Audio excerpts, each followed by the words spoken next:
सखी सहेली।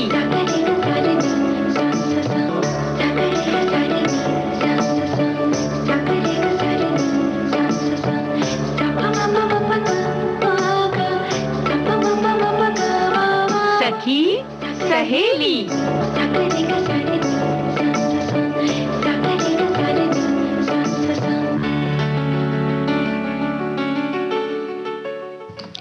सभी सखियों सहेलियों को मंजू द्विवेदी और रेणु चतुर्वेदी का नमस्कार। रेणु जी, बेटियों की खिलखिलाहट से घर आंगन महकता है, और चाहे कोई भी रीति रिवाज की बात हो या कोई भी उत्सव हो तो बेटियों को पहले याद किया जाता है। यानी कि तुम हमारे बारे में बात कर रही हो। बिल्कुल, हम भी तो बेटियां हैं किसी की। बिल्कुल। और हमें याद है ना कि हमारे माता पिता हमें अब भी जब भी कोई मौका होता है ना याद करते हैं और कहते हैं कि भाई पहले बेटी का पदार्पण होना चाहिए घर में। और भाभी लोग तो अभी भी फोन करेंगी जब तो कहती हैं कि भाई आप लोग जब आती हैं तभी लगता है कि हाँ त्योहार है या बार है, कितना भी बेटा बहू सब है, पोते पोती हैं, लेकिन फिर भी याद करती हैं कि भाई अगर नंदे आ जाती हैं या बिटिया लोग आ जाती हैं तो बस जैसे लगता है घर भर गया। हाँ, है ना। और जैसे घर में कोई शादी ब्याह है, कोई पूजा है, तो जब वो संपन्न हो जाता है ठीक तरह से, तब भी हम बेटी को कहते हैं कि भाई अब जब काम संपन्न हो गया है तो आप पूजा करके इसकी इतिश्री कर दीजिए। तब भी हमें बेटी की ही आवश्यकता होती है ना। बिल्कुल, तो सबका अपना अपना स्थान है। आज जब त्योहार वार तो होते ही हैं, लेकिन अभी जो बहुत सारे दिवस मनाए जाते हैं उसमें आज विश्व आर्थराइटिस दिवस है, हम उसके बारे में भी बात करेंगे। बिटिया लोगों की तो बातें हम करते ही रहते हैं। जी हाँ। वहीं मानसिक स्वास्थ्य के बारे में भी चर्चा करेंगे, और परिवार कल्याण पखवाड़ा चल रहा है, तो किस तरह से परिवार हमारा खुश रहे, और ये छोटी छोटी चीजों से बिटिया को खुश करके मानसिक स्वास्थ्य ठीक रख के उसका ख्याल करके हम कैसे खुश रह सकते हैं, और किन किन चीजों का ख्याल रखें कि हमारा पूरा परिवार जो है ये अच्छे से चले। हाँ, और कल जो है हमने मनाया अंतर्राष्ट्रीय बालिका दिवस। तो हमारा ये मानना है कि भाई ये दिवस मनाने की हमें जरूरत क्यों पड़ी अलग से, कि भाई हम ये दिवस मनाएं और बताएं लोगों को कि बालिकाओं का क्या महत्व है, बच्चियों का क्या महत्व है, उनके साथ किस तरह से व्यवहार करना है। ये वैसे होना नहीं चाहिए, लेकिन अब चूंकि दिवस हम मना रहे हैं, इसकी जरूरत आन पड़ी है, तो इस पर चर्चा करना भी जरूरी है। मंजू, इसलिए जरूरत पड़ती है कि जैसे कि अगर हम बात करें कि सेहतमंद भोजन हो, भोज्य पदार्थ हो, जैसे अंकुरित मूंग या दालें हैं या और बहुत सारी चीजें हैं, सूप है, ये सारी चीजें सबको पता है कि स्वास्थ्यवर्धक है और हमें खाना चाहिए। लेकिन फिर भी हम नहीं खाते। तो वैसा ही है कि हमें बीच बीच में इन सारी चीजों को याद करना पड़ता है कि भाई ये करना है। हमें सजग कर देता है, सचेत करता है। तो ऐसे ही बालिका दिवस की बात आती है तो हम एक बार फिर से चौकन्ने हो जाते हैं, क्योंकि ये जो बातें हमारे खास तौर से हमारे अपने देश में जो है कि बुढ़ापे का जो सहारा है वो बेटियां नहीं बेटे हैं, इन सब को लेकर या विवाह में आ रही समस्याओं को लेकर और उनकी सुरक्षा की बातों को लेकर कहीं ना कहीं मन में एक भय रहता है बेटी के होने पर। और कई लोग तो फायदे नुकसान की भी बात करते हैं। वो कहते हैं कि भाई बेटियों को पढ़ा लिखा करके क्या फायदा, उनको खिला पिला करके क्या फायदा, बेटों से हमारा वंश चलेगा, बेटे जो है हमारी बुढ़ापे में सहायता करेंगे, वो हमें संभालेंगे, वो हमारी मदद करेंगे। लेकिन कई बार इसका उल्टा भी हो जाता है। हम जिनको खिला पिला करके पढ़ा लिखा करके हमने बहुत बड़ा किया होता है, आगे बढ़ाया होता है, और पता चलता है कि जब सहारा देने का मौका आता है तो या तो विदेश चले जाते हैं या कहीं विदेश में भी रह करके अपनी एक अलग दुनिया बसा लेते हैं और माँ बाप को भूल जाते हैं। बिल्कुल, अगर ना भूलें मंजू, अगर देखा जाए कि बहुत अच्छा बच्चा भी है, लेकिन अगर बहुत तरक्की पसंद है और आप भी खुश हैं उसको देखकर, और या काबिलियत है उसके में, अगर वो आपके पास नहीं रह पा रहा है, दोनों चाह रहे हैं लेकिन कभी कभी ऐसी भी स्थितियां आती हैं कि नहीं रह पाते, तो किसने देखा है भविष्य के गर्भ में जब कोई बैठा ही नहीं है तो उसके लिए आज से इतना सब कुछ गुणा भाग करना, जोड़ घटाव करने की क्या जरूरत है। और देखिए बच्चों की जब बात आती है तो ये इन सब फायदे नुकसान, नफे नुकसान से ये बात परे होती है। बच्चे तो बच्चे होते हैं, बेटा हो या बेटी हो, और उनका जो लालन पालन है वो एक सरीखा होना चाहिए। न्यूट्रिशन की यानी कि पोषण की आवश्यकता बेटी को भी होती है, पढ़ाई की, सुरक्षा की, हर चीज की आवश्यकता, सम्मान की आवश्यकता भी होती है, प्रेम की आवश्यकता भी होती है। और ये जो सम्मान की बात आती है ना रेणु जी, ज्यादातर मामलों में हम बेटी को उचित सम्मान नहीं दे पाते हैं। ये बड़ी दुखद बात है। बिल्कुल, यहाँ पर वैसे सुबह से मेरे मन में एक और बात आ रही थी। बेटी की बात तो आती ही है, लेकिन उसके साथ साथ जब बात आती है कि बहू जिस हम लेके आते हैं, जो बेटी होती है, उसको हम कहते हैं कि अगर हम बहू को अपनी बेटी की तरह रखते हैं, कहीं ना कहीं मन में एक सवाल आता है कि क्या हम बहू को वो सम्मान नहीं दे सकते क्या? जी। बहू के रूप में क्यों हम जब बेटी उसको समझेंगे तभी वो स्थान दे पाएंगे। जी जी। तो ये जो सम्मान वाली बात आ रही है, सबका अपना एक स्थान है, परिवार में हो या कहीं पर भी हो, तो उसको वो उचित स्थान दें। ऐसा ना समझे कि हम बहू को जब बेटी मानेंगे तब प्यार करेंगे, अपना खून समझेंगे। नहीं भाई, ऐसा मत सोचिए आप। मतलब हमें लगता है कि इन सारी चीजों का एक महत्व है, उसको समझे, उसको वो उचित स्थान दे। और जब ये बेटी की बात आती है खासतौर से, और पोषण की बात आती है मंजू, तो हमें लगता है बेटियों को कुछ ज्यादा ही पोषण देना चाहिए, क्योंकि वो एक जीवन का सृजन करती हैं। और बराबर जब कहते हैं कि जब एक बच्ची या माँ एक बच्चा देती है जन्म, तो उसका दूसरा जन्म होता है खुद। और उस समय उसे बहुत पोषण की या बहुत शक्ति की आवश्यकता होती है। और अगर आप उसे अच्छा खान पान नहीं देंगे तो वो आपकी जो आने वाली पीढ़ी है वो शक्तिशाली कैसे बना पाएगी। तो... और दूसरी एक ये बात भी है कि हम अक्सर ये चाहते हैं कि हमारे घर में जो बहू आए पढ़ी लिखी आए, समझदार आए, बहुत कामकाज करने वाली भी हो, नौकरी करने वाली भी हो, या फिर बड़ी समझदार भी हो। तो भाई अगर आप बच्चियों को पढ़ाएंगे लिखाएंगे नहीं तो ये चीज आपको कहाँ से मिल पाएगी? क्योंकि बेटियां ही तो जब बड़ी होंगी तो वही तो बहू बन करके जाएंगी किसी न किसी घर में। तो सभी ये सोचे कि भाई बेटा बेटी सब एक समान है, ईश्वर ने जो भी हमें दिया है हम उनका उचित सम्मान करते हुए उचित पोषण दें, स्वागत करें उसका। बिल्कुल।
तो वही नटखट नन्ही लाडली की हमने बात की, और जब आगमन होता है ना नटखट नन्ही लाडली का, तो वो खुशियां अपने साथ लेकर के आती हैं। और यूं कह सकते हैं कि घर आंगन में जो है एक महकने वाली चहकने वाली एक गुड़िया हो तो उसका मतलब बात ही कुछ और बात होती ही है। कुछ और है। और हमें लगता है कि प्रकृति ने कुछ इस तरह से बनाया भी है बिटिया लोगों को, हाँ। कि वो कुछ खुद ही आकर्षित कर लेती हैं। हाँ। कभी कभी ठीक है, हम इसको यहाँ पर पता नहीं साझा करना चाहिए कि नहीं करना चाहिए, मुझे नहीं पता, लेकिन होता है कि भाई ये बिटिया है, बेटा होता तो बड़े प्यार से लेते, देशी घी का लड्डू कहते हैं ना इसको। हाँ, हाँ। लेकिन वो कुछ कितना देर भी आप उसको अगर ना ध्यान दें, इग्नोर करने की कोशिश करें, लेकिन वो कुछ अपनी हरकतों से हाँ। आपको आकर्षित कर ही लेंगी, आप उन्हें गोद में ले ही लेंगे। तो हाँ। ये प्रकृति ने भी कुछ ऐसा बनाया है इनको। हाँ, और बिटिया को माँ से बड़ा प्यार होता है, और जब माँ को किसी तरह की तकलीफ होती है ना, तो सबसे पहले वो आकर के माँ को सहलाती है। और भले ही नन्हे नन्हे हाथ होते, वो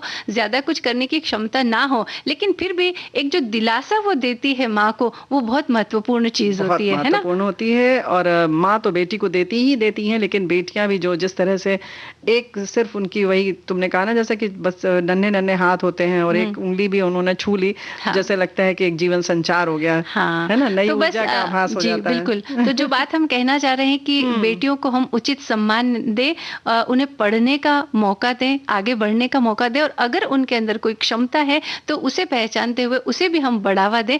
आज बस इस विषय से संबंधित जो मुख्य बात है वो यही हम कहना चाहते हैं। बिल्कुल है। और हम बराबर कहते भी हैं कि बेटियों को उड़ने के लिए खुला आकाश दीजिए, फिर देखिए किस तरह से वो कहाँ कहाँ उड़ती हैं तितली की तरह। बिल्कुल, ये भी बात आज हमें करनी चाहिए। भले ही देखिए आजकल है ना, सेना में जाकर के बेटियां फाइटर प्लेन उड़ा रही है। क्या ये कम उपलब्धि है रेणु जी? बिल्कुल। और हम ये मतलब हमें इन बातों को जानते हुए क्या ये सोचना चाहिए कि नहीं, बेटी है तो क्या फायदा, फायदे नुकसान की बात हमें सोचनी ही नहीं चाहिए, बल्कि जिस तरह से वो जिस मकाम को हासिल कर रही है, जिस तरह से आगे बढ़ रही है, उसे हमें बस और बस केवल सपोर्ट करना चाहिए। और जब हम परिवार की बात करते हैं, पूरे परिवार की बात करते हैं, परिवार कल्याण की जब बात करते हैं, तो जाहिर है कि उसका हर सदस्य मायने रखता है और उसको उतना उचित सम्मान मिलना चाहिए। जैसे कि अगर हम घर की सजावट करते हैं तो हम कोई भी कोना चाहते हैं कि वो छूटे नहीं, है ना, उसका हर कोना चमकता रहे, हर जगह बहुत खूबसूरत दिखे।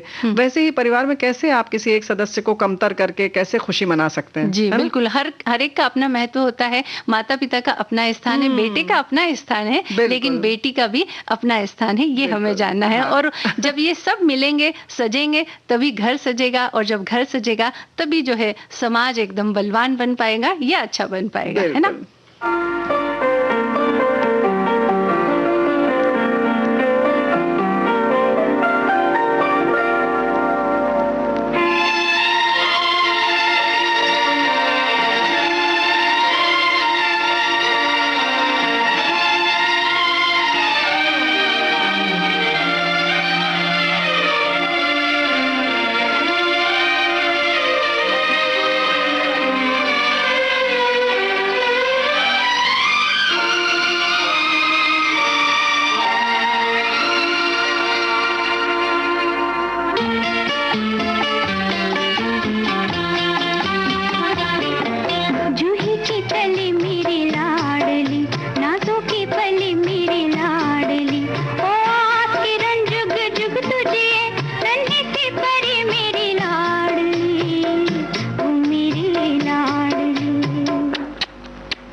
तो लाडली के लिए ये 2 गीत हमने समर्पित किए और सुने। और अब बात करते हैं रेणु जी मानसिक स्वास्थ्य की। भाई जब हम देखो ना सबको बराबर से प्यार करेंगे, सबको समान अवसर देंगे, हाँ। तो मनस्थिति तो अपने आप अच्छी रहेगी, है ना? हाँ, लेकिन फिर भी इसे अलग से थोड़ा सा इसके ऊपर ध्यान देना बहुत जरूरी होता है, क्योंकि दिमाग जो होता है वो हमारे शरीर का बहुत महत्वपूर्ण हिस्सा होता है। लेकिन बात यह है कि ज्यादातर लोग इस बात को समझ नहीं पाते कि दिमाग के बारे में भी हमें थोड़ी सी एक्स्ट्रा केयर करनी चाहिए या उसके ऊपर किसी विशेष ध्यान की जरूरत है। इस बात को लोग बिल्कुल नकार देते हैं। उनको लगता है कि ठीक है, शरीर का ध्यान रख रहे हैं, उसी से दिमाग भी ठीक हो जाएगा। हाँ, जबकि ये भावना से जुड़ा हुआ मामला है। खेल इसका जो है वो सारा भावनाओं से जुड़ा है, संवेदनाओं से जुड़ा है, तो और विचारों से जुड़ा हुआ है। ये भोजन से नहीं जुड़ा है कि आपने आयरन की कमी की, लौह तत्व की कमी की या कुछ कमी की तो आपके शरीर में तकलीफ हो गई या हीमोग्लोबिन कम हो गया, या आपने खनिज लवण की कमी की तो कुछ और तकलीफ हुई, विटामिन B12 कम हुआ तो आपका हाथ पैर कांपने लगा। ऐसा नहीं है। ये मानसिक स्थिति जो है वो वाकई हमारी भावनाओं से, हमारी संवेदनाओं से जुड़ी हुई बात है। तो इसके मामले में बहुत सजग रहने की जरूरत है। और जैसा कि आपने कहा कि आयरन, कैल्शियम या किसी और चीज की कमी हो तो शारीरिक तौर पर कुछ ऐसी गड़बड़ें होने लग जाती है कि हम समझ जाते हैं कि भाई हमें डॉक्टर के पास जाना चाहिए। या सामान्य तौर पर खाते समय भी ध्यान रखते हैं, अरे फल खा लो, दूध पी लो, सब्जी खाओ, हरी सब्जी खाओ, देख के पता चल रहा है हमें ये करना है। हाँ, लेकिन जब कोई मानसिक तकलीफ होती है तो हम इस बात को समझ नहीं पाते और हमें ये भी पता नहीं चलता कि ये भी परिस्थिति कुछ ऐसी है कि हमें डॉक्टर के पास तुरंत जाना चाहिए, क्योंकि उसके जो लक्षण हैं वो कुछ अलग तरह के लक्षण होते हैं। हम ये नहीं कह सकते कि उसके कोई लक्षण नजर नहीं आते हैं, लेकिन कुछ अलग तरह के नजरअंदाज करते हैं। हाँ, उसको हम नजरअंदाज कर जाते हैं। और जरूरत है कि घर के जो लोग हैं वो आपके घर के व्यक्ति को अगर इस तरह की कोई तकलीफ है या आपके आसपास कोई ऐसा व्यक्ति है जिसको इस तरह की तकलीफ है, उसे थोड़ा पहचानने की आवश्यकता होती है। तो उसके भी कई सारे लक्षण नजर आते हैं। अब शायद लोग ये कह सकते हैं भाई कैसे पहचाने कि इसको कोई मानसिक बीमारी है। तो इसके लक्षण जो नजर आते हैं वो कुछ इस तरह के होते हैं कि जैसे कोई व्यक्ति आपसे रोज मिलता आया है, कई सालों से मिलता है, लेकिन अचानक उसके व्यवहार में कुछ बदलाव आने लग जाता है। वो पहले जिस तरह से हंस करके आपसे बात करता था वो अब नहीं करता है। बहुत सारी बातें करता था वो व्यक्ति, लेकिन अचानक वो चुप चुप रहने लग जाता है। अचानक से जो बहुत खामोश रहता था वो बहुत ज्यादा बोलने लगा या हंसने लगा। जी, ये भी एक कारण है, दिखता है, लक्षण है जो। बिल्कुल। और घर में जैसे कि वो पहले बहुत कम खाता था लेकिन अचानक पता चला वो बहुत ज्यादा खाने लग गया, या फिर वो अकेले अपने कमरे में चुपचाप बैठना पसंद कर रहा है, आप लोगों के बीच आकर के टीवी देखना या मोबाइल देखना या बातचीत करना वो भी उस बात को नकार रहा है, वो पसंद नहीं कर रहा। यानी कि जो भी सामान्य स्थिति थी उससे कुछ अलग हटके कार्य उसके हो रहे हैं, कार्यकलाप हो रहे हैं, उसकी क्रियाएं जो हैं, व्यवहार उसका कुछ तो चौंकाता है, लेकिन हम उसको नजरअंदाज करते हैं। हाँ। लेकिन हमें लगता है कि खास तौर से इसमें भी हमारी बहनों को ज्यादा तकलीफ होती है। हाँ। और वो इससे ज्यादा प्रभावित होती हैं, क्योंकि जैसे कि होता है कि हम बचपन से जो बालिका की बात कर रहे हैं वहीं से उसको जो बचपन से जो नजरअंदाज किया जाता है वो कहीं ना कहीं वो बढ़ते कोई बड़ा स्वरूप ले लेता है और इस तरीके की तकलीफ सामने आ जाती है। जी, वो जो कुंठाएं होती है वो धीरे धीरे एक बीमारी के रूप में बड़े होने के बाद, क्योंकि हम अपनी भावनाओं को और अपनी बातों को बहुत दिनों तक दबाते रहते हैं। हम सोचते हैं नहीं, अगर ऐसा बोलेंगे तो घर में कलेश हो जाएगा या घर में हमें कोई इस तरह से व्यवहार करेगा, तो वो अपनी भावनाओं को और अपनी इच्छाओं को हमेशा दबाती रहती है। या कलेश नहीं होगा तो हमारी कोई सुनेगा ही नहीं, तो इससे बेहतर है कि हम बोल के और दुखी हो, इससे अच्छा बोलो ही मत। जी। एक ये भी होता है कि हम तो बोलेंगे और हमें सुना नहीं जाएगा तो हमें ज्यादा दुख होगा, तो हम पहले ही नहीं बोलें। ऐसा सोच के भी बहुत सारे लोग चुप रह जाते हैं घर में। और जब वो बहुत दिनों तक इस तरह से चलता रहता है तो बहुत दिनों के बाद वो एक बीमारी, बड़ी बीमारी के रूप में उभर करके सामने आता है। और खास तौर से ज्यादातर ये मानसिक बीमारियां ही होती है। तो मानसिक बीमारियों की जब बात आती है मंजू, तो यहाँ पर हम इसको जरूर कहेंगे कि इलाज अपना जरूर अपनी जगह पे है, सही कुछ है, लेकिन उसके साथ साथ जो स्थानीय तौर पे जो झाड़ फूंक ये वो पूजा पाठ जो किया जाता है, कृपया उससे तो आप बिल्कुल बचें। हाँ। उसको नमस्कार कर दें बस। जी। क्योंकि जो बीमारियां होती हैं उसमें जैसे हाथ पैर कांपने लगता है तो लगता है कुछ और साया हो गया किसी चीज का, किसी और चीज का। ना करें, क्योंकि कमजोरी में हाथ पैर भी कांपता है, आदमी बहुत ही अजीब सा विचित्र व्यवहार करता है, अनावश्यक रूप से हंसता है या अनावश्यक रूप से रोता है, फिर आप सोचते हैं कि किसी और का साया है। कृपया हम हाथ जोड़ के आपसे विनम्र निवेदन करते हैं मंजूर ना कि ये इस तरीके की चीजों से बचें, और खास तौर से इसमें हमारी बहनें ही बहुत बुरी तरह फंसती हैं, और उसका फायदा जो है वो जो पूजा पाठ करवाता है वो बहुत बुरी तरह लेता है। हाँ जी, बिल्कुल यही बात मैं अभी कहने भी जा रही थी कि ये जब मानसिक रोग होता है तो हम इसको बीमारी नहीं समझते, बल्कि ऐसा लगता है इसको हवा लग गई है या इसको कुछ ऊपर का कुछ हो गया है, तो उसको अलग थलग हम कर देते हैं, और यहाँ तक कि हम और स्थिति बिगड़ जाती है, अलग थलग कर देते हैं, और साथ ही साथ उसकी बातों को या उसकी बीमारी को छिपाने की भी कोशिश की जाती है। लोगों को लगता है कि नहीं ये कोई बीमारी नहीं है, कोई ऊपर की चीज है, और जब लोगों को पता चलेगा तो वो भी डर जाएंगे या कोई और कुछ मतलब अगर बेटा बेटी है तो शादी नहीं होगी, समाज में लोग मजाक बनाएंगे, या कहीं कोई संपर्क नहीं रखेगा, संबंध खत्म कर देगा। इन सारे डर से क्या होता है कि हम उस बीमारी को और बढ़ाते जाते हैं, बढ़ाते जाते हैं, बढ़ाते जाते हैं। तो हम आपसे यही कहना चाहते हैं कि ये मानसिक जो बीमारियां होती, इसे भी आप बीमारी की गिनती में समझे, और इसके बाद भी आपको तुरंत डॉक्टर को दिखाना चाहिए। और ऐसा नहीं है कि डॉक्टर के इलाज से ये चीज ठीक नहीं हो सकती। अगर आपने शुरुआत में ही डॉक्टर के पास जाकर के इसका इलाज शुरू किया तो 99% केस ऐसे होते हैं जो ठीक हो ही जाते हैं। बिल्कुल होते हैं, और अब बहुत सारे दिन प्रतिदिन इसमें भी बहुत सारे शोध होते जा रहे हैं, बहुत सारे चीजें पता चल रही हैं, दवाइयां भी आ रही हैं, और दिन प्रतिदिन इसमें भी उन्नति हो रही है, विकास हो रहा है। तो ऐसा नहीं है कि पहले का जमाना है कि नहीं थी, अब बहुत सारी दवाइयां आ गई। हाँ, और इसमें सबसे ज्यादा घर के लोगों का सहयोग बहुत मायने रखता है, कि जिस व्यक्ति को तकलीफ है उसके आसपास जो लोग हैं, थोड़ा सा आप संयम से काम ले, थोड़ा प्रेम से अगर काम ले तो ये चीज ठीक हो सकती है। बिल्कुल, और उम्मीद बनाए रखें। जी।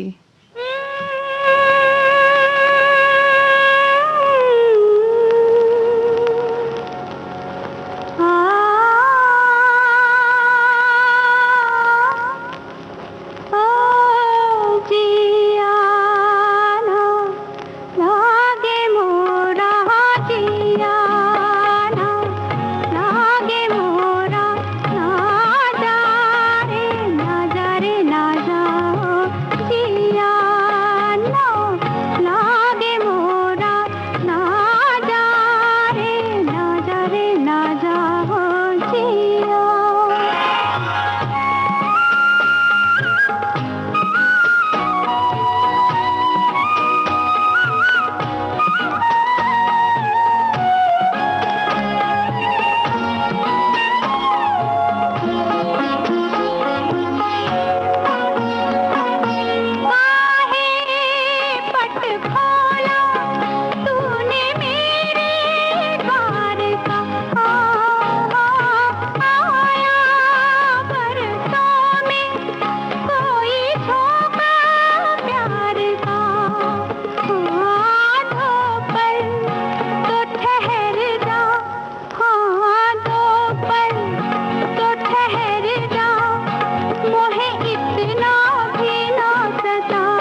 तो इस तरह से रेणु जी, अगर आपको ऐसा लगता है ना कि मेरा जी नहीं लग रहा है, तो क्या करना चाहिए? इसे हल्के में ना लें। ओह, मुझे लगा विविध भारती सुनना चाहिए। हाँ, विविध भारती तो सुनना ही चाहिए ना, उसी से तो जी हल्का होगा। जी। और लेकिन बात जो हमने कही, मानसिक स्वास्थ्य को बिल्कुल आप हल्के से न लें और तुरंत चिकित्सक के पास जाएं। और हम लोग जो बेटे बेटी की बात कर रहे हैं, बिटिया लोगों की खास तौर से, हाँ। सभी श्रोता बहुत स्वागत कर रहे हैं, बधाई दे रहे हैं कि विश्व बालिका दिवस की ढेर सारी बधाई। और इन्होंने लिखा है किसी ने कि कल मैं अपनी बेटी को अपने कृषि फार्म पर ले गया था और थोड़ी देर तक उसके साथ खेत पर ट्रैक्टर भी चलवाया। तो भाई क्या बात है, केवल हवाई जहाज नहीं, ट्रैक्टर भी चला रही है बिटिया हमारी। हाँ, इसी तरह से तो शुरुआत होगी ना हवाई जहाज की रेणु जी, कि जब हम उसे आगे बढ़ने का मौका देंगे तो पहले ट्रैक्टर से जाएगी, लेकिन उसके बाद हवाई जहाज भी उड़ाने लग जाएगी। हाँ, लेकिन खेती के लिए तो ट्रैक्टर भी जरूरी है। तो हो सकता है कुछ बिटिया हमारी सिर्फ ट्रैक्टर चलाएं।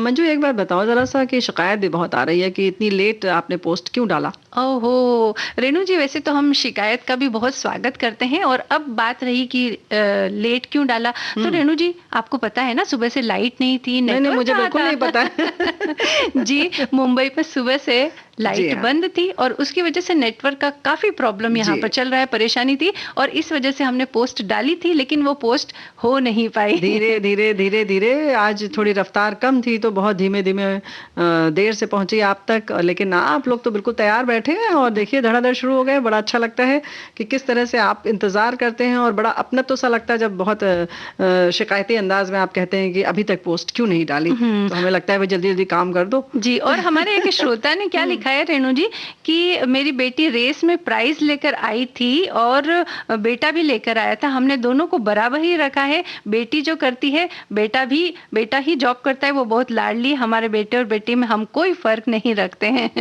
जी, ऐसी बातें तो हम सुनने के लिए तरस जाते हैं रेणु जी, के लिखे या सोचे लोग, ऐसा है। बिल्कुल सही बात है। और सिर्फ यहीं तक नहीं, क्योंकि बहुत जब बड़ा कोई काम आता है मंजू, तो कभी कभी जब ऐसी अटकती है सुई जहां पर कि लगता है कि हमें निर्णय लेना है कि ये इतना पैसा ही है, हमें बेटे को देना है, बेटी में खर्च करना है, तब बाजी जो है वो लड़के मार जाते हैं। तब दरअसल परीक्षा की घड़ी तो वो होती है। खैर, हम नहीं चाहते कि ऐसी परीक्षा की घड़ी कभी आए, लेकिन ऐसी परीक्षा की घड़ी आए तो भी थोड़ा सा ख्याल रखिएगा कि बिटिया आपकी अपनी है, उसको उतना ही प्यार दें। हाँ, है ना? और अब हम बात करते हैं रेणु जी, थोड़े से परिवार की और समाज की हम बात कर लेते हैं, क्योंकि परिवार पखवाड़ा भी चल रहा है। तो जैसे है ना, परिवार की बात हो या समाज में कोई और लोग जो होते हैं उनकी बात हो, अगर किसी समय हमें उनके यहाँ जाना पड़े, जैसे कि शादी ब्याह है, या कोई अप्रिय घटना भी हो सकती है, बुरी खबर भी हो सकती है, तब भी हमें उनके यहाँ जाना पड़ता है, अपना सारा काम काज छोड़ करके जाना पड़ता है।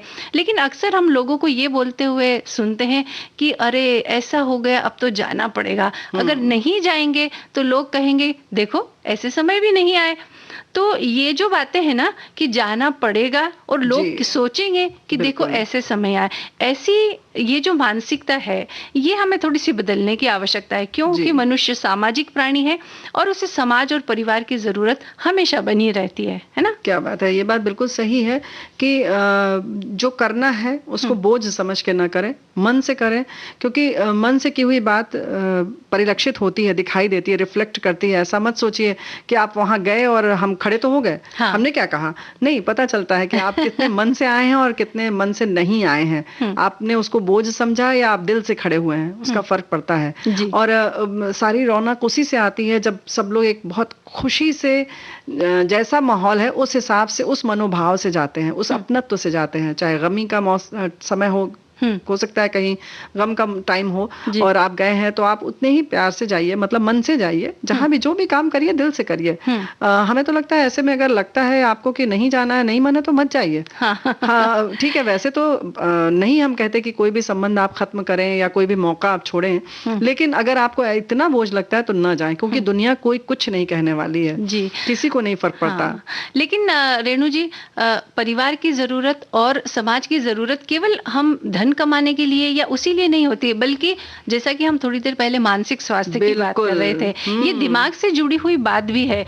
जब हम अपनी भावनाओं को व्यक्त करने की बात हो या अपने दिल की कोई बात आपस में साझा करने की बात हो, और जब इस तरह का आदान प्रदान हो जाता है तो मन में जो हल्कापन आता है, उससे हमारा मानसिक और शारीरिक स्वास्थ्य सुधरता है और व्यक्ति सामाजिक भी बनता है। उससे देने और लेने की प्रक्रिया ये तो जारी रहनी ही चाहिए, क्योंकि इसकी जरूरत एक न एक दिन हम सबको पड़ती है। और एक बात जो है ना, हमने वैसे जैसे कहा आपसे कि मत जाइए, लेकिन आप जरा सोचिए कि जब आप नहीं जाएंगे उसके बाद क्या होगा। जिसके घर जाना है उसका नहीं, आप अपने बारे में सोचिए जी। आपका मन क्या लगा रहेगा? नहीं। क्या आप खुश रहेंगे जी? तो आप जरा सा उसका आकलन करें, आप उस बात को तौलें। यहाँ पर जरूर आप जोड़ घटाव कर लें। आप देखें कि आपको जाने पर खुशी मिल रही है या घर में यहाँ बैठकर अकेले बैठे रहने पर खुशी मिल रही है जी। अक्सर लोग क्या सोचते हैं, अरे अब सब मेरा काम धंधा छोड़ करके मुझे जाना पड़ेगा, उसकी वजह से मुझे इतना नुकसान होगा। लेकिन जब स्वास्थ्य की बात आती है, दिमागी स्वास्थ्य की बात आती है, तो उस नफे नुकसान से कहीं फायदेमंद चीज ये होती है कि जब आप पूरी तरह से रिश्तों को निभाते हुए जो स्वास्थ्य आप प्राप्त करते हैं, वो एक अमूल्य चीज होती है। और जब वहां ये मजबूरी नहीं आनी चाहिए कि अरे अब तो जाना पड़ेगा। और मंजू जो जैसे बोल रही हो ना स्वास्थ्य की बात, वो जब आप जैसे इस तरह से आप अपने आप को अकेला रख लेते हैं या सामाजिक दूरियां बना लेते हैं, आप संबंधों को नहीं निभाते, तो जो आप बीमार होते हैं, जिस पैसे कमाने के लिए आपने अपने आप को अलग थलग किया, या आप सामाजिक जो उत्सव हुए, जो समारोह हुआ, या जो भी एक गेट टुगेदर जैसा हुआ, वहां आप नहीं गए, तो जो आप पैसा कमा रहे हैं ना, वो उस पैसे से उस बीमारी का इलाज नहीं हो पाएगा। जो आपको मानसिक तकलीफें होंगी और उसके वजह से हो सकता है कभी कभी कुछ ऐसी ग्रंथियां बन जाएं आपके अंदर जो कि लाइलाज हो। तो आप सोचिए उस पैसे का क्या होगा, है ना। और कल को हमारे घर भी तो कुछ ऐसा काम हो सकता है। नहीं, तब तो हम लोग ऐसा सोचते हैं कि नहीं हमारे घर में सारे लोग आए, और बड़ा उलाहना भी देते हैं। हाँ बिल्कुल। तो अगर हम ऐसा सोचेंगे किसी के यहाँ जाते वक्त, तो हमारे घर जब काम होगा या फिर हो सकता है हम कभी बीमार हो जाए, हमें लोगों की जरूरत पड़ जाए, तब हमारी मदद करने के लिए कौन आएगा। और ऐसा भी देखा गया है ना रेणु जी की जब किसी की तबीयत खराब हो जाती है, बहुत सारे लोग एसएमएस करने लग जाते हैं, फोन करने लग जाते हैं, या ज्यादा कुछ हुआ तो एक गुलदस्ता घर पे भेज देंगे।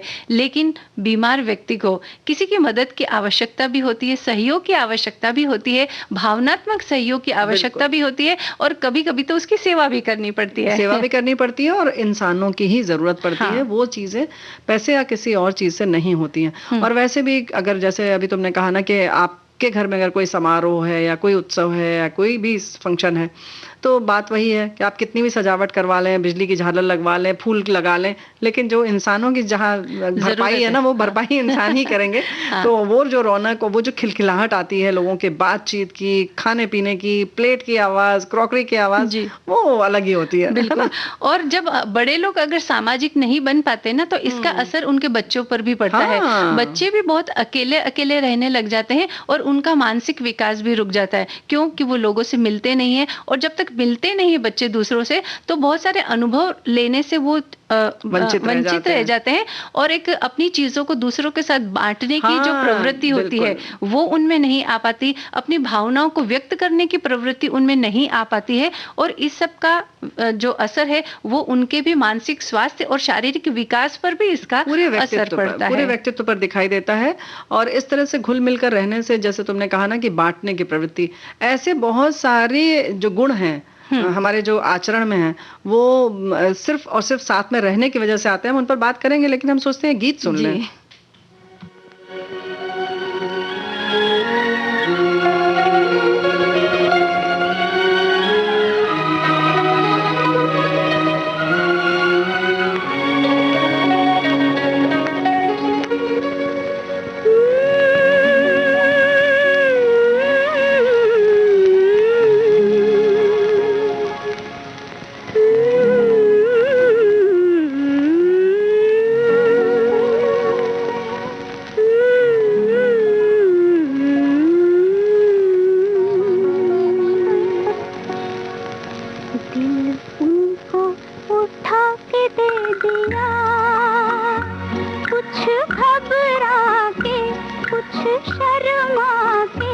अब सोचते हैं ये क्या किया। कुछ घबरा के कुछ शर्मा के दिल उनको उठा के दे दिया।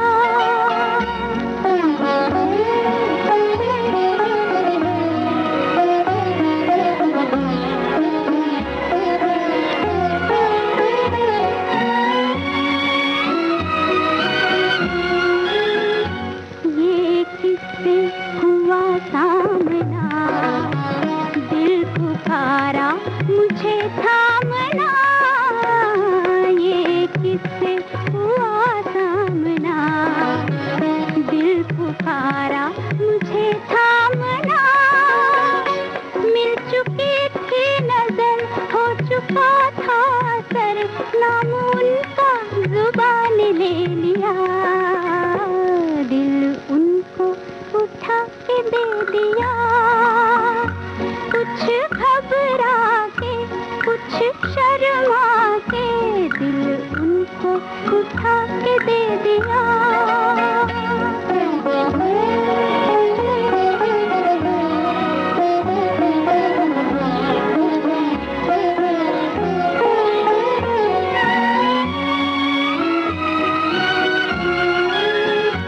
जिंदगी में कोई आ गया, प्यार का राज समझा गया। जिंदगी में कोई आ गया, प्यार का राज समझा गया। उनके हो ही गए, हम तो खो ही गए, जाने जादू ये कैसा किया। दिल उनको उठा के दे दिया। कुछ घबरा के कुछ शर्मा के अब सोचते हैं ये क्या किया। कुछ घबरा के कुछ शर्मा के दिल उनको उठा के दे दिया। दिल तो उठा के दे ही दिया, लेकिन साथ ही साथ अपनी भावनाएं भी दीजिए, अपनी केयर भी दीजिए, देखभाल भी दीजिए, तो बात बनेगी, है ना। और जो हम बात कर रहे हैं कि हम जब एक साथ रहते हैं या कहीं किसी अवसर पर जाते हैं मंजू, तो बहुत सारे चीजों में सामंजस्य स्थापित करने की हमारी आदत पड़ जाती है, है ना। जैसे कि खाने में हमारे मनपसंद का खाना नहीं बना है, लेकिन हम खा लेते हैं, है ना। तो ऐसे हमें एक समझौते की आदत पड़ जाती है कि अच्छा जो मिला है हमें खा लेना है, उसी में थोड़ा 19 के 20 हो सकता है कभी ज्यादा अच्छा मिल जाए, हो सकता है थोड़ा मनपसंद नहीं है, लेकिन अब भूख लगी है तो खा लेंगे आप। तो आप इसीलिए आते जाते रहिए। बिल्कुल। और आपने जो कहा ना कि सामंजस्य स्थापित करने वाली जो बात है ना रेणु जी, हम इसको इसी बात को हम दूसरे तरीके से भी कह सकते हैं कि बच्चों में अगर इस तरह की सामंजस्य की आदत पड़ जाए तो हम ये कह सकते हैं कि वो अपने आगे के जीवन के लिए तैयार हो रहे होते हैं, क्योंकि आने वाला जीवन या आने वाली परिस्थितियां कब कैसी होंगी ये हमें नहीं पता। अब जब बच्चा बड़ा होगा, स्कूल के बाद कॉलेज में जाएगा, जब नौकरी करने के लिए जाएगा, जब उसका विवाह होगा या जब बच्चे होंगे, तब परिस्थितियां एक के बाद एक बदलती जाएंगी। और अगर ये सामंजस्य करने की आदत है तो वो आगे इन परिस्थितियों से सामंजस्य बिठाने के लिए बिल्कुल तैयार होगा। और ये तो हो गई छोटी सी खाने पीने की, लेकिन उतना ही जैसे गर्मी है, कहीं आपको नहीं मिल रहा है एसी या स्थान ठीक नहीं मिल रहा है, अब सबकी इतनी आराम से ऐशो आराम में रहने की आदत पड़ गई है, लेकिन जब आप कहीं जाते हैं तो इस तरह से आपको सामंजस्य स्थापित करने की आदत पड़ती है। वहीं उसके साथ साथ विचारों की भी बात आती है। अभी तो घर में क्या होता है, आपने जो कह दिया वो सही है, या बहुत हुआ हमें अपने माता पिता का मालूम है कि वो क्या बोलेंगे और हम क्या जवाब देंगे, या जब हम बोलेंगे तो माता पिता क्या जवाब देंगे। लेकिन जब हम बाहर निकलते हैं तब पता लगता है अच्छा इसके अलावा भी कुछ और आयाम हो सकते हैं हमारे विचारों के। हाँ, बिल्कुल हो सकते हैं। और दूसरी बात यह है कि जब बड़े होने के बाद बाहर जाते हैं तो कई दूसरे लोगों के साथ सामंजस्य बिठाना होता है। जब घर में यहाँ से शुरुआत हो जाती है कि जैसे पहले के परिवारों में होते थे कि चाचा चाची ताऊ ताई सब साथ में रहते थे, उनके बच्चे भी साथ में खेलते पड़ते थे, तो होता ये था कि उनका मानसिक विकास इतना अच्छा हो चुका होता था और लोगों से बातचीत करने का उनका तरीका, किस तरह से किस तरह के व्यक्ति से कैसे बात करना है, हर उम्र के लोगों से बात करते हैं, और व्यवहार कैसा रखना है, किस व्यक्ति को कितना सम्मान देना चाहिए, तो ये जो संस्कार है ये परिवार से ही पड़ जाते थे। इसलिए वो बच्चा जब बाहर जाता था उसे किसी तरह की तकलीफ नहीं होती थी, और तकलीफ होती थी तो भी वो उसके साथ सामंजस्य बैठा लेता था। जैसे अब घर में हमारे मान लीजिए अगर 2 बच्चे हैं तो मान लीजिए 14 साल के हो गए, 18 साल के हो गए, तो उनको छोटे बच्चों के संग रहने की आदत ही नहीं है। अब ऐसे फंक्शन में जाएंगे, ऐसे किसी समारोह में जाएंगे, तब उन्हें 4 साल या 2 साल का बच्चा जो नखरा करता है, जो जिद करता है, तब उन्हें समझ में आएगा कि उन्होंने क्या किया था बचपन में और इस बच्चे से कैसे बातें करनी है। तो कुछ ऐसी चीजें हैं कि हर उम्र हर स्वभाव के लोगों से आपका सामना हो जाता है। और आजकल हम ये भी देख रहे हैं रेणु जी कि छोटे छोटे बच्चों को मानसिक समस्याएं हो रही है। इसका भी कारण यही है कि सामाजिक नहीं हो पा रहे, हमारा लोगों से मिलना जुलना कम है। यही बात है कि जो बच्चों के विकास में बाधा बन रही है। जैसे पहले के परिवारों में इतने लोगों के बीच जब रहते थे तो अपनी भावनाओं को व्यक्त करने के लिए उनके संगी साथी होते थे। जैसे ताऊ जी के लड़के हैं, अपने चाचा के बच्चे हैं, तो उनके हम उम्र बच्चों के साथ में खेलने कूदने से उनकी भावनाओं का भी पता चलता था और हमारी भी भावनाएं वहां तक पहुंच जाती थी। और उन बच्चों में कुछ बच्चे शरारती होते थे, कभी मारपीट भी हो गई, कभी लड़ाई झगड़ा भी हो गया, तो बच्चे इन बातों को सहजता से लेना सीख जाते थे लेकिन या बल्कि कहीं तो वहीं खुद ही उसका समझौता भी कर लेते थे, निपटारा भी कर लेते थे और निर्णय भी दे लेते थे और वहीं सब कुछ हो जाता था, कोर्ट कचहरी वहीं हो जाता था सब कुछ। मतलब बड़ों तक आने की जरूरत नहीं पड़ती थी। तो आप सोचिए कि किस क्षमता का विकास हम वहां कर रहे हैं। यहाँ तक कि मतलब कह सकते हैं कि पूरी गृहस्थी जो बाद में उसको भविष्य में अपने लगानी है, जमानी है, पूरा परिवार चलाना है, वो सब बहुत हद तक वो बच्चे धीरे धीरे अपने आप सीख जाते हैं। लेकिन अभी हम एक ही बच्चे के ऊपर अपना सारा अटेंशन दे रहे हैं, ध्यान दे रहे हैं और बच्चा भी ये समझ लेता है कि हाँ, मेरा जो कहा हुआ है, मेरी जो बात है वही सर्वोपरि है। लेकिन जैसे ही बड़े होने के बाद थोड़ा सा उस बात को जहां भी ठेस लगी तो वो बच्चा उससे विचलित हो जाता है और कई बार वो गहन मानसिक रोगों से भी घिर जाता है इन परिस्थितियों की वजह से। तो इन बातों से बचाव के लिए भी जरूरी है कि आप सामाजिक बने रहें, आप पारिवारिक बने रहें, लोगों से मिलते जुलते रहें और हाँ, अपने आप को किसी न किसी काम में जरूर लगाए रखें। ताकि ये ना हो कि खाली दिमाग शैतान का घर। और देखिए हमारे मित्र लिख के भेज भी रहे हैं कि मानसिक रोग ऐसा रोग है जो साइलेंट किलर है और जो भी व्यक्ति अवसाद या तनाव में रहता है उसे ये ज्ञात भी नहीं होता कि वो किस बीमारी से जूझ रहा है और घर के लोग जो लोग उसे नजरअंदाज कर रहे हैं वो सबसे बड़े दोषी हैं। अतः हमने जो विषय रखा है वो अच्छा है और वहीं जो अंधविश्वास पर जो हमने बात की उसके लिए भी सभी हमारे साथी स्वागत कर रहे हैं कि इस पर चोट करना बहुत जरूरी है। तो भाई हमने इसलिए चोट नहीं की है कि आप सिर्फ उसको सुने, बल्कि आसपास इसके विषय में जो भी कर सकते हैं हम सोचे कि हम क्या कर सकते हैं और किस तरह से इस अंधविश्वास को दूर कर सकते हैं। और ये जो बात है ना, ये हम ये नहीं कह सकते कि मानसिक रोग केवल बड़ी उम्र के लोगों में ही होगा। आजकल जो हम देख रहे हैं कि कम उम्र के लोगों में भी इस तरह की समस्याएं हो रही है, तो वहां भी ये सावधानी रखना जरूरी है कि बच्चा या मध्यम वर्ग का कोई व्यक्ति, उससे भी अगर आपके व्यवहार में कुछ अंतर नजर आता है तो आप समझ लीजिए कोई मानसिक रोग है और डॉक्टर को जरूर दिखाएं। बिल्कुल।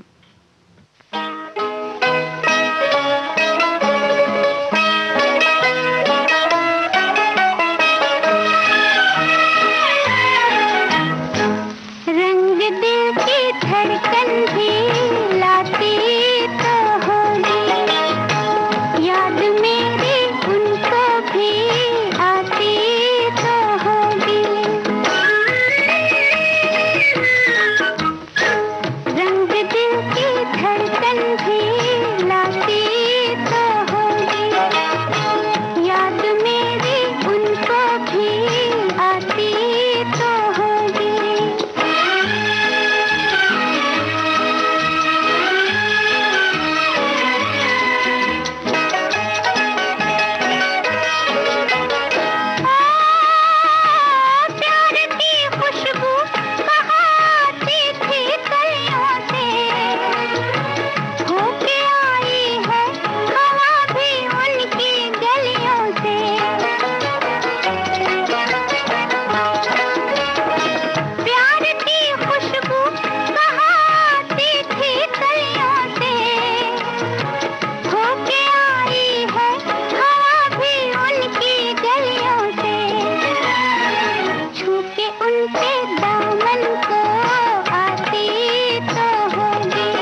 भाई आजकल जो है ना, थोड़ा सा हम लोग ढिलाई कर रहे हैं।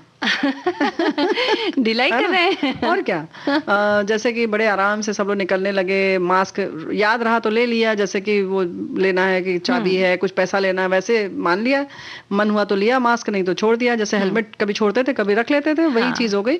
तो भाई ऐसा मत करें, क्योंकि माननीय प्रधानमंत्री जी बार बार कह रहे हैं, जब तक दवाई नहीं तब तक ढिलाई नहीं। तो इस बात को ख्याल रखें। और खास तौर से SMS जो है ना, वो बड़ा अच्छा है कि आप सोशल डिस्टेंसिंग भी रखें, M से मास्क पहने और S से अपने सैनिटेशन का पूरा ख्याल रखें। जी बिल्कुल।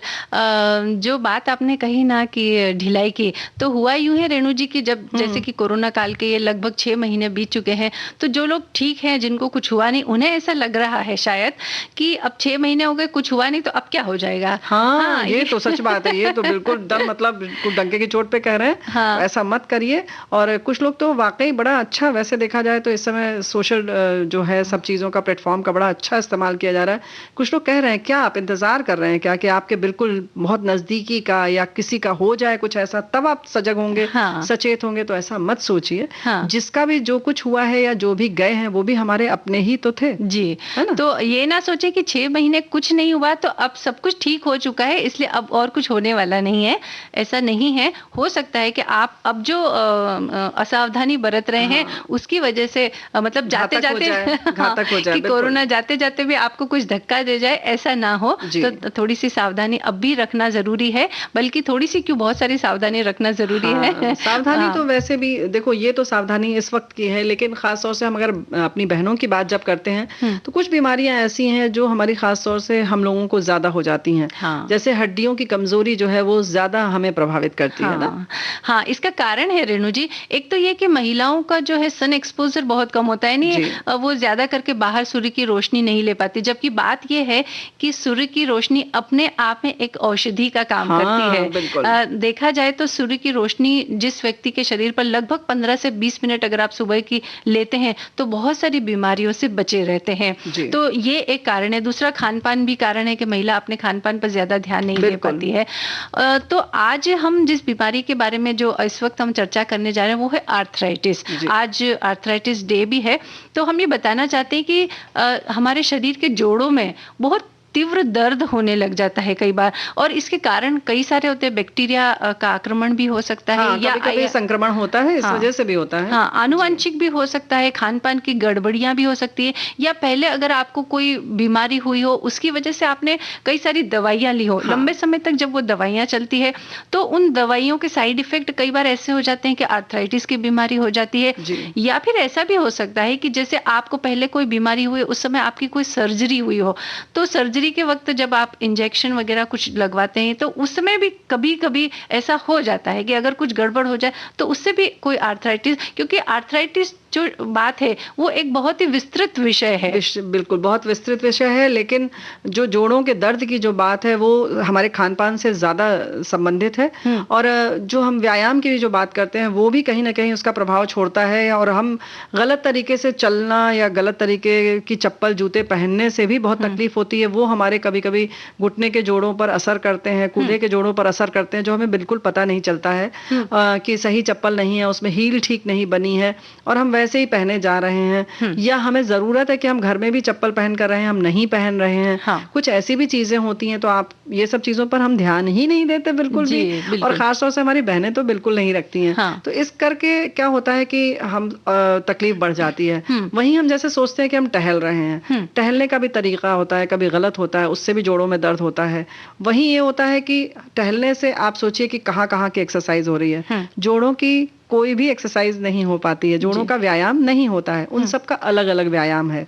तो ये सारी चीजें उम्र के बढ़ने के साथ हमें करना चाहिए। लेकिन हमें लगता है कहीं ना कहीं मंजू कि हम जब शुरू से इन सब चीजों को, या जवान कह दे या बच्चे थे तब से, जब हम व्यायाम की या खान पान पे ध्यान की आदत जब शुरू से डालते हैं, तभी हमें बढ़ती उम्र में वो सहारा देती है। अचानक से अगर आज हम सोचे कि हम 50 साल के हो गए, अब हमें जागना है, तो थोड़ा मुश्किल है। तो पहले से इन सारी चीजों के संस्कार डाल लीजिए। हाँ, बिल्कुल, पहले से, और उसका प्रभाव बढ़ती उम्र में दिखाई देता है। वही सब, बुढ़ापे का सहारा वही है। हाँ, बिल्कुल।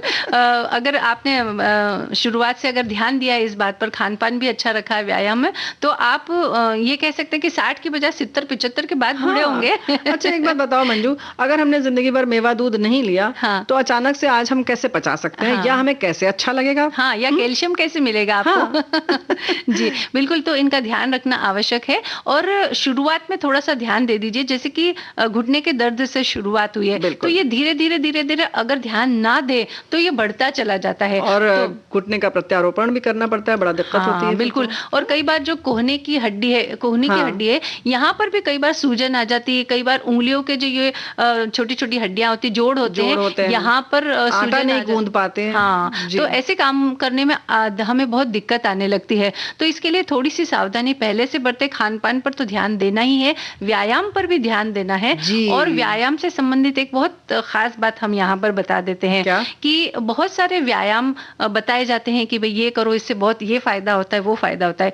लेकिन जब आर्थराइटिस का जो मरीज होता है, वो बहुत सारे ऐसे व्यायाम होते हैं जो नहीं कर पाता, लेकिन जब वो ये सुन लेता है कि इससे ये फायदा होता है तो चलो ये कर डालूं, मेरा ये दर्द गायब हो जाएगा, लेकिन ऐसा होता नहीं है। तो हमें इस बात पर ध्यान देना चाहिए कि कोई व्यायाम करने से अगर आपके दर्द में बढ़ोतरी हो रही है तो उस व्यायाम को आप बिल्कुल ना करें। जी, और बल्कि मंजू हमें तो लगता है कि जैसे कोई तकलीफ है अगर आपके हड्डी में हो या किसी भी चीज में है, अगर आप किसी तकलीफ से गुजर रहे हैं, आपको तकलीफ चल रही है, तब कोई भी व्यायाम, किसी भी तरह की दवा, किसी भी तरह की सेक, कुछ भी उससे जुड़ी हुई कोई भी बात करते हैं, आप मालिश करते हैं, बिना चिकित्सक की सलाह के मत करिए। हो सकता है वो फायदे के बजाय नुकसान दे जाए।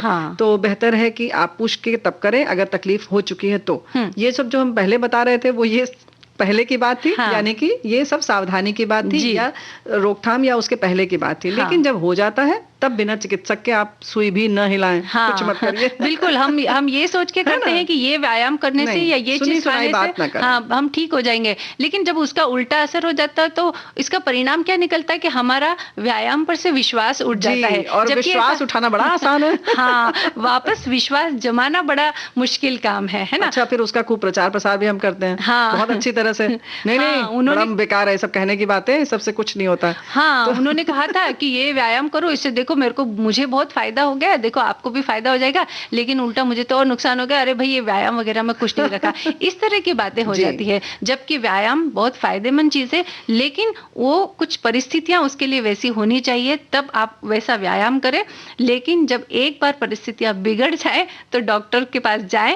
जब परिस्थितियां फिर से समझ जाए या फिर कोई विशेषज्ञ हो जो ये बताए कि हाँ, उनकी सलाह से करें। बिल्कुल, इस परिस्थिति में और इस बीमारी में आपको ये प्राणायाम करना है या ये आसन करना है, तो ही आप करें और उस तरह से आप ठीक होने का प्रयास करें। लेकिन फिलहाल हमारे चिकित्सक कह रहे हैं कि एक गीत सुन लें। हाँ, म्यूजिक थेरेपी। जी जी।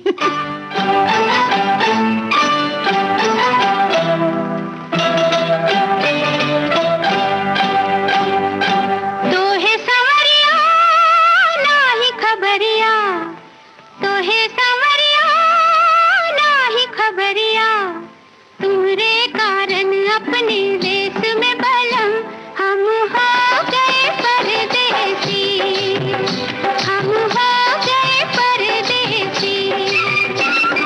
तो है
तो भाई एक दूसरे की खोज खबर बनाए रखिए, और हाँ। कि बेखबर होना ये ठीक बात नहीं है। ठीक बात नहीं है।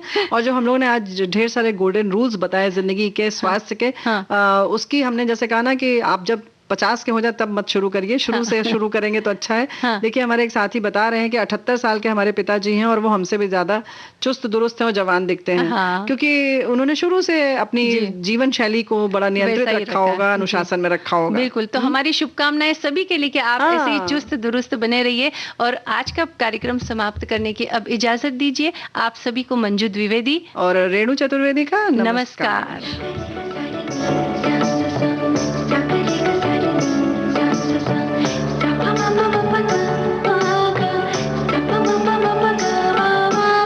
सखी सहेली।